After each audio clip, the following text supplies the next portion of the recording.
Welcome back. Today we're doing Q&RA, where you guys submit the questions. I'm going to give you realistic answers, hence the name Q&RA. So before everything gets started, understand I'm not a doctor, I'm not a health professional. If you have any issues or you have any conditions, I would seek a medical profession and talk with them first. Like I said, everything that I am talking about on here and we discuss, it's based off my experience, my background, and my education. I have a 4-year degree from Virginia Commonwealth, and I'm a former doctor of physical therapy candidate. I'm also a NSCA CPT, coach, athlete, podcaster, I guess you want to call it.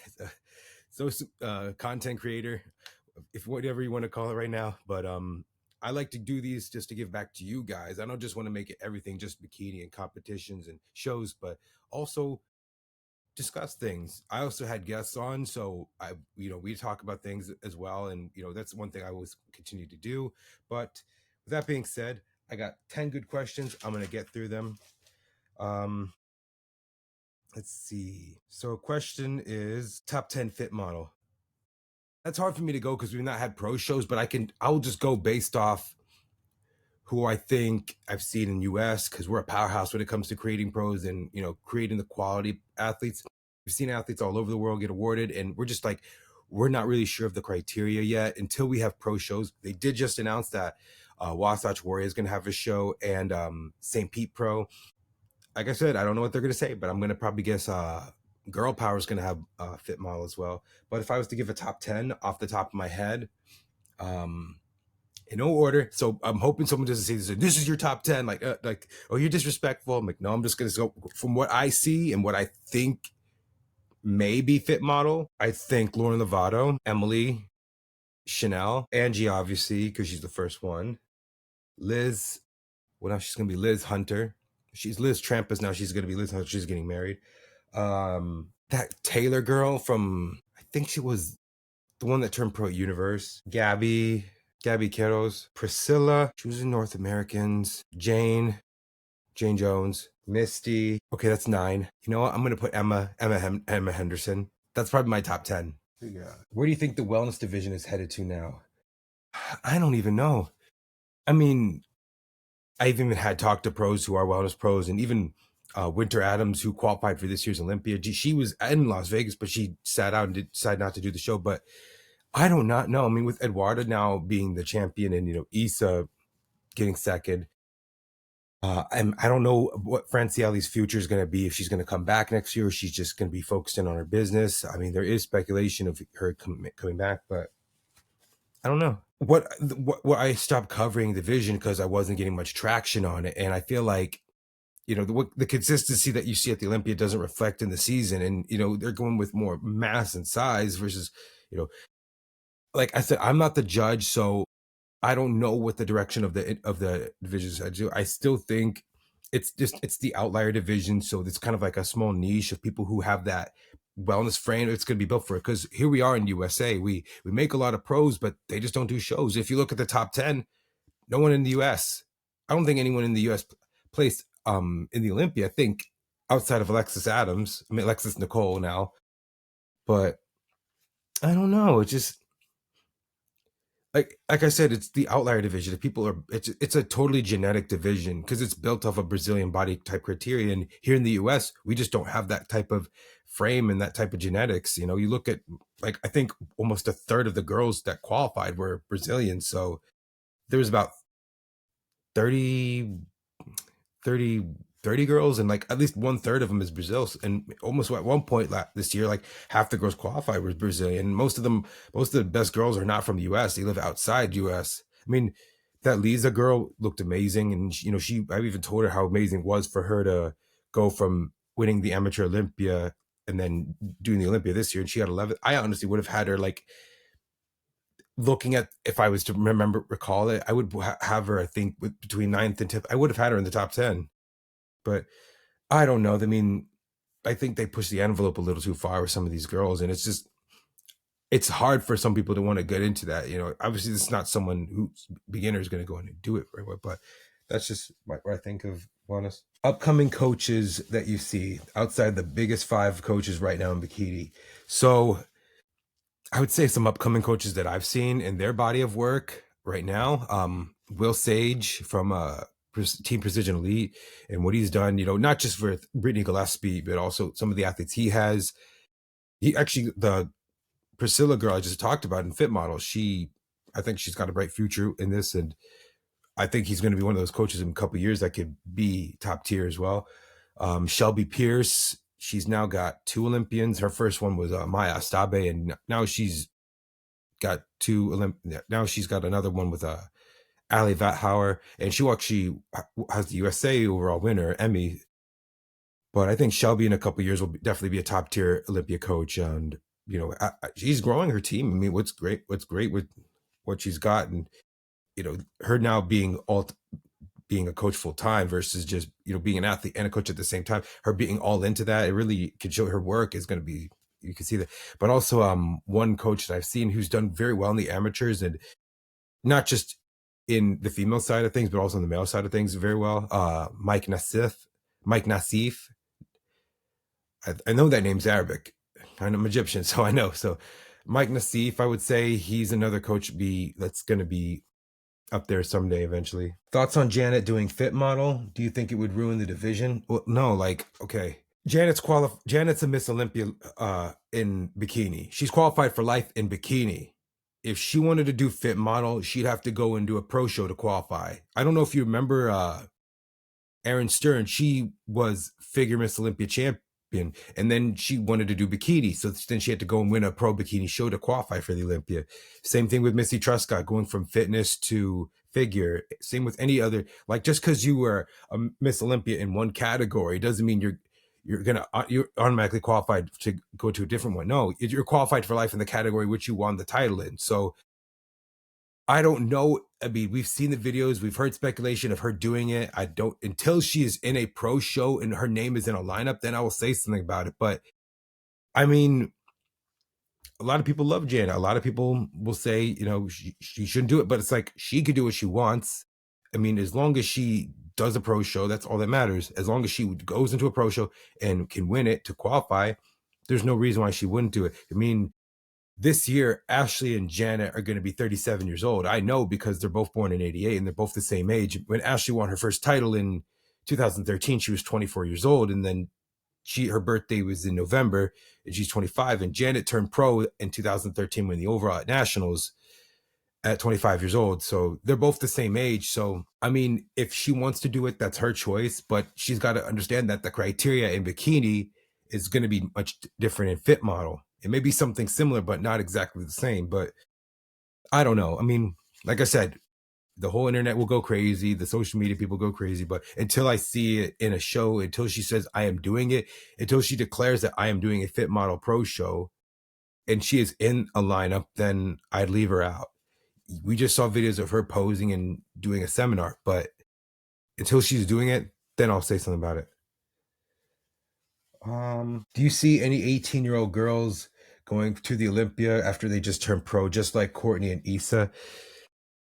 And this is going to fall into another question because I am going to talk about another competitor. But in this day and age, probably not. I don't know unless there's someone genuinely exceptional out there. I mean, you got to think about it. Like Courtney King, for instance, right after 1 month after graduating high school, she turned pro at 18 years old, and her birthday was in September, so she would be 19, and she, what you saw Courtney and Issa's progression was like 1, 2, 3. They went from 7th, 3rd, 1st, and then Issa, same thing, turned pro, first Olympia, 9th, and then 4th, and then 1st. I don't know if you see someone gonna have that kind of progression. Like, it's crazy to think that it was almost like 3 years apart from each other, because when Courtney left in 2017, Issa came on the scene, and I don't know if anyone can do that. We thought Beatrice Biscaya was going to be one of those girls, and you kind of think what could have been.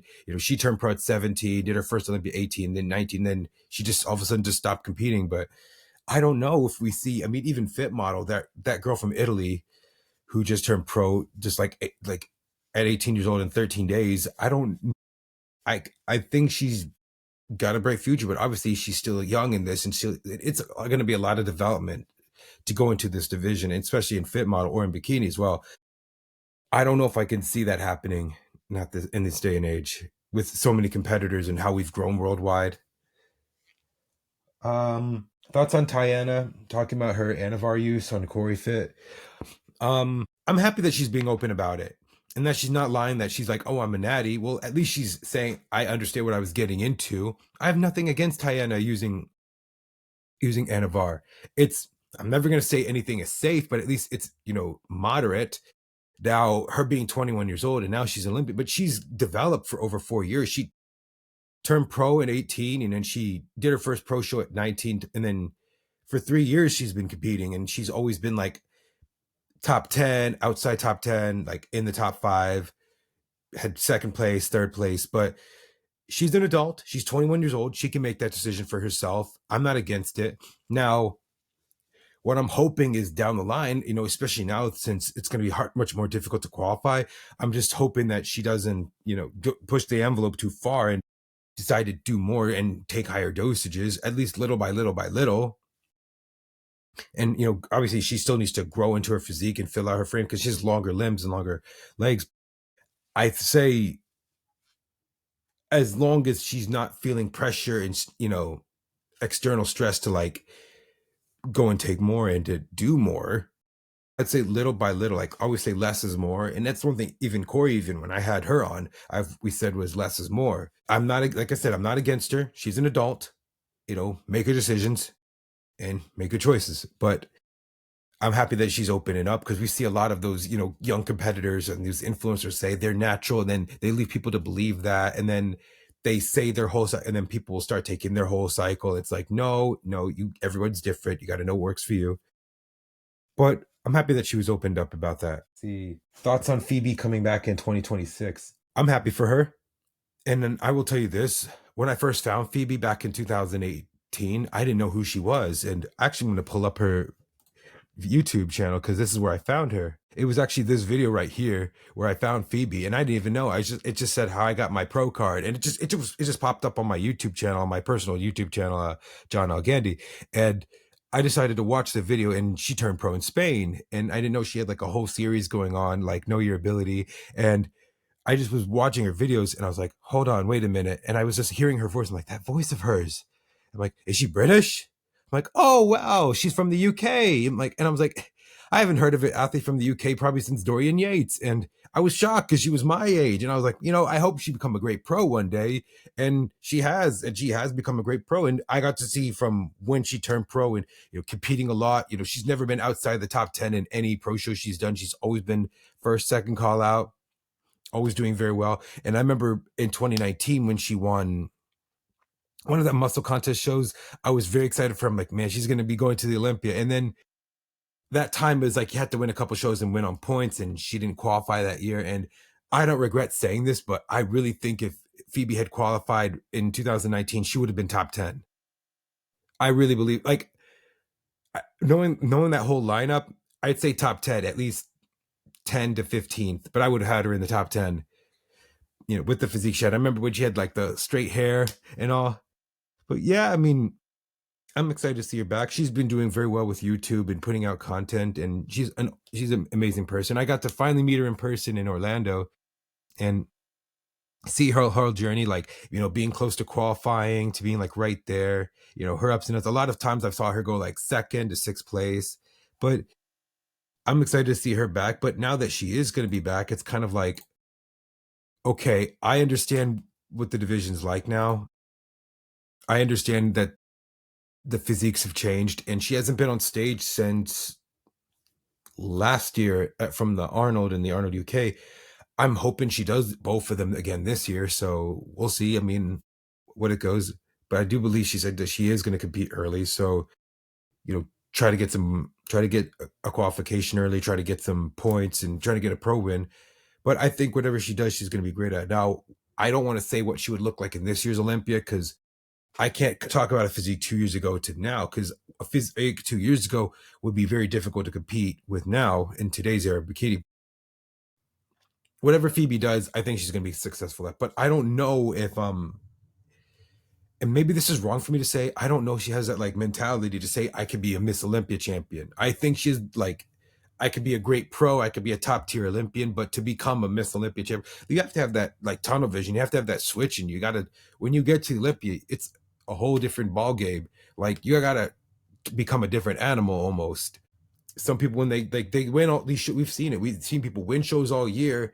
You know, they're dominant, they beat everybody up, and then they get to Olympia, they just don't do well. I mean, someone who just won a pro show and then just last show did not even get into the top 10. That girl from Russia, she won her pro card. You know, I think this year was her pro debut. She won the pro show. She did the Kazakhstan show. She got 12th place. And people are like, what happened? It's like, you don't know what's going to happen. You know, we're going to see people who may win a show and maybe they don't do very well for another other time because of who you're up against. You know, I still, you know, Phoebe and Massa, I really believed if they had done 2019 Olympia, they would have placed. They would have done very well. They should have qualified, but it was much different back then. But it can happen where someone can win a show and then they have a hard time struggling to go against other girls who are definitely really tough in the lineups. But I think Phoebe's going to be great. I think, you know, working with a new coach and having a different mentality, that's definitely going to help carry forward. You know, my crazy vision is her and Laura Lee face off in a show, just them as the top two. And that's something I really want to see happen. Hopefully once. But we'll see what the future holds. Do you see another Ashley Kay in the future? I don't know. How many people are doing what she's doing? You know, I don't see another like dynasty.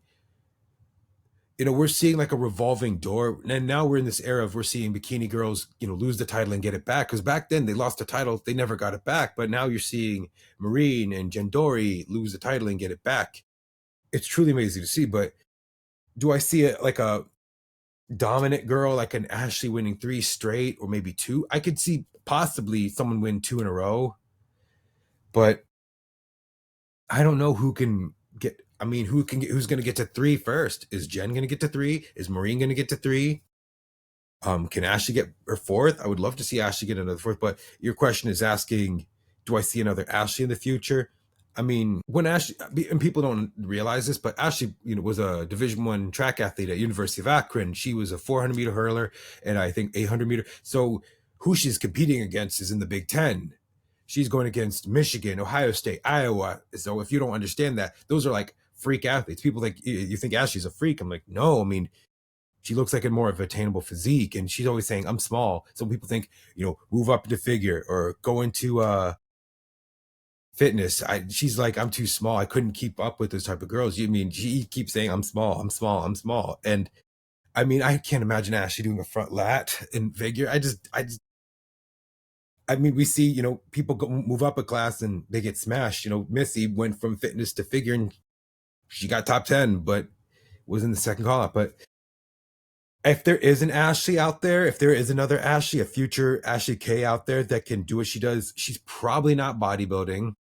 She's probably playing Division I basketball, soccer, track, lacrosse, possibly volleyball. Probably in the Big Ten, probably in the SEC, ACC conference. And she's probably thinking, well, if I don't make it to the Olympics, if I don't go to the pros, what am I going to do? And probably she'll turn to bodybuilding and maybe she'll go to that. But when Ashley got into bikini, when I had her on, she said that she just had a friend and she's like, I'm interested in that. It wasn't just like, I don't like track. I don't like throwing up every practice. It's just, she wanted to find a passion. And I think that's maybe what you're going to see is someone who's doing that. I mean, we see a lot of great athletes who are in track, you know, do well in the IFBB. You know, Corey Everson was a shot put in discus and she won 6 straight Olympias in women's bodybuilding. Shanique Grant was a track athlete. Sydney Gillen was a track athlete. Tori, that the fun one, Tori Brawley. What's her name? Who was a track? Savannah Dolzal. She also did track as well. So, I mean, like I said, I think the future Ashley's probably not in bodybuilding and she's probably going to go and say, what can my physique do? What can I be competitive at? So based off her build, based off their athletic or not, they could go into bikini, they could go into figure, and or you know what, I don't want to train as much as I used to and I want to just look good. They may consider fit model. They may consider, you know, going a little further and going into, you know, more of the muscular divisions. But I don't know. I mean, I think Ashley, like I said, even Ashley and Adam, this is once in a lifetime athlete. I mean, you don't get like someone like that comes around every 10, 20, 30 years. I mean, Corey won in 80, '84, and then 30 years later, Ashley did the same thing, winning their first Olympia in their Olympia debut. But I don't see that in the future. I don't see that. Maybe if you ask me, maybe in the next 5-10 years, I'd say you can find someone like Ashley, but I don't know. Thoughts on Jordan Brannon retiring? What? What? Hold on. What did she say? She says, "I don't know how I'm going to last long." I don't know. I don't know what that is about, but I think Jordan is kind of like at the point where she's like, I think I could be if you're asking if I think Jordan's going to be a top tier Olympian, I don't think that's out of question. She is a top tier Olympian. I think she's kind of having like, I don't think I could be a Miss Olympia. I think I could be a top 10 Olympian and make the top 10. But she just had her surgery done. So I think she said that, and she's qualified for next year's Olympia. She won 2 shows, but I think Jordan Brannon is kind of at this point where it's like coaching and then being an athlete, because she qualifies early, which is great. And I talked about, I think it's great that she qualifies because she can focus on her coaching business, and then later in the year she's going to compete. So I think what she's doing in her setup is great, and whatever she does, she's great at it. She's a great ambassador for the sport, great spokesperson for the sport. I think if you're talking about that, I'm gonna maybe have to watch some of those videos on Jordan and see what she's talking about. But I think because she's in her early 30s, she's kind of thinking like long term, like coaching and being an athlete. Which one do I want to focus on more? But I don't think that she's retiring anytime soon. I don't think she's going to do this last Olympia in 2026 and then call it quits. But I mean, I might have to talk with her about that. But I think they kind of know their time frame, because in being an athlete, you're not going to do this forever. You have to think long term business and what you can do. She owns a gym in Florida and she lives in Arizona, and so she splits time between the East and the West Coast. And I think when she's done with her season and she's done with her competing, she's just all in on her athletes, and she's constantly working. She's constantly traveling. So I think whatever she's doing, she's going to be successful at, but I don't think she's retiring anytime soon. All right. Last question. Use of Reta and Semi-Glutides is very prevalent. What are your thoughts on this? So I've had a lot of people come to me because they're saying I'm taking Reta or GLP-1, and I get nervous about a new thing coming out. And look, Corey has got videos on it. I'm pretty sure she has some things on this as well. But in my opinion, I get nervous when I hear about a new thing, because I'm just like, give it a couple years and see how it goes. It's not FDA approved yet, but when it does, it's going to change the way fat loss is forever. So people ask me when they saw me and they're like, how'd you get so skinny? It's just diet and discipline. If you can't commit to like a 12, 16-week diet and you have to rely on semi-glutide, like, what are you doing? Like, there are people I've talked to some physician about this. They're like, doc, I've only lost 5 pounds in 2 months. It's like, well, what are you doing? Like, how come you not lost more? It's like, they're just taking it for the fat loss part of it. They're not exercising. They're not dieting. They're not disciplined. And there's some people who have gotten blind from this, who've gone blind literally from taking this, and they've had gastrointestinal issues with it. So until it's, everyone's going to be predisposed to something differently. But my whole thoughts of putting it in a diet, like, it can help in addition to what you're doing, like any fat burner as well. But we know what T3 does. We know what Clen does. We know what Anavar and Winstrol does, because that's been around for years, and we've seen the pros and side effects of it. Why is it that almost this year there are more women dying in women's physique, figure, wellness, bikini than more in the past? Because it's always been men's divisions, like open men's bodybuilders dying from heart issues and a lot of like, why is this happening? Because they're taking things in the wrong way. And it shocks me still to the day that there are people still doing DMP, still on Diazide, and doing MHP, water diuretics. It's like, you have to manipulate sodium. You have to know how much you're intaking and how much you're not.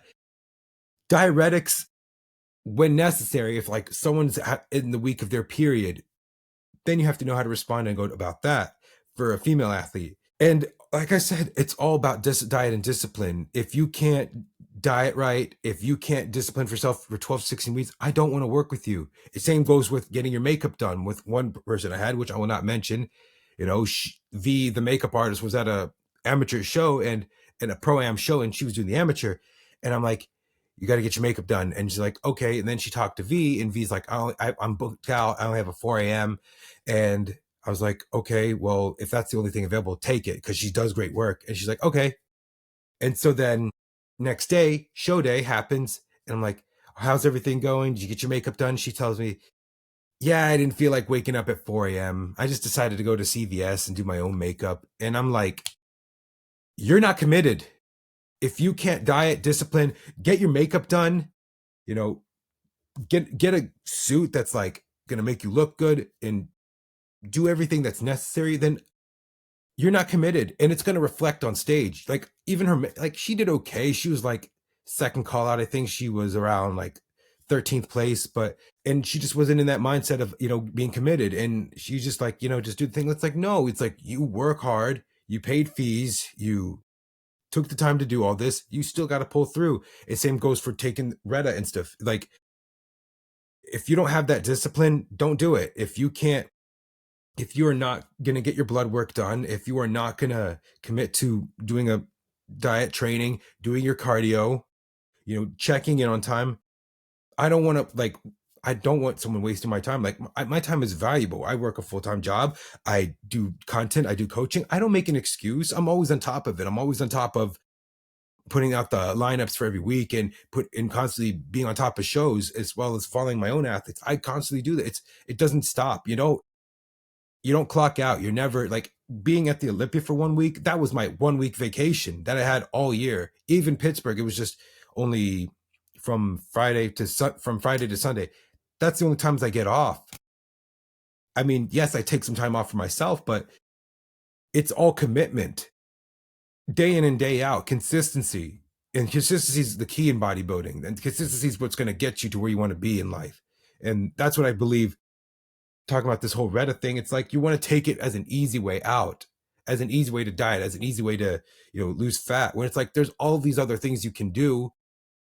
Yes, that can help. And until maybe we have good evidence on Reta helping, then yes, I could probably say that I would add it in. But I'm kind of like, I'm taking a step back, and I'm like, give it a couple years and we'll see how it goes. But anyways, that's all my Q&RA today. I appreciate you guys so much. If you guys like the video, subscribe, submit your questions to Pro Bikini News Network or TorStrengthCoaching@gmail.com, and I'll see you guys next week. I do have another video with another special guest, so I'm going to upload that. I'm going to continue with the shows. We got 4 big shows this weekend, and so that'll be all.